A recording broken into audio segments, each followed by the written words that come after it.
Hi, welcome to फिनैन। तो आज हम डिस्कस करेंगे what is actually proxy investing. तो प्रॉक्सी इन्वेस्टिंग सिंपल भाषा में अगर मैं बताऊं तो यही होता है कि आप किसी भी एसेट क्लास में डायरेक्टली इन्वेस्ट ना करके इनडायरेक्टली उसमें इन्वेस्ट करते हैं। मतलब कि आप किसी भी एसेट क्लास में इन्वेस्ट उनके अल्टरनेटिव्स के थ्रू करते हैं जो उनके प्राइस से लिंक्ड होते हैं। मतलब अगर इसका एग्जांपल लूँ मैं कि मान लीजिए अगर आपको गोल्ड में इन्वेस्ट करना है, बट अब प्रॉब्लम क्या है कि आपके पास पैसे नहीं है। अब आपको गोल्ड में भी इन्वेस्ट करना है और आपके पास पैसे भी नहीं है, तो आप इसका एक अल्टरनेटिव क्या सोच सकते हैं कि आप ऐसी कंपनीज में इन्वेस्ट करें जो कि गोल्ड की माइनिंग करती हों, या आप गोल्ड के ईटीएफ्स बाय कर सकते हैं।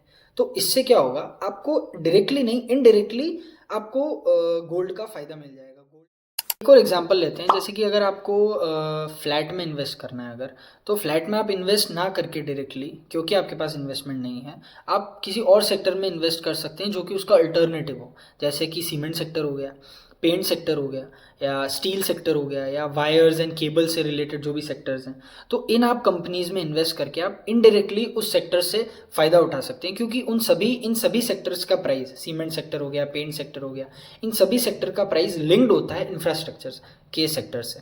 तो इस तरीके से जो है हम प्रॉक्सी इन्वेस्टिंग कर सकते हैं। तो अगर आपको ये स्ट्रैटेजी पसंद आई हो तो please like share and subscribe to फिनैन। यस, फिनैन। Bye bye.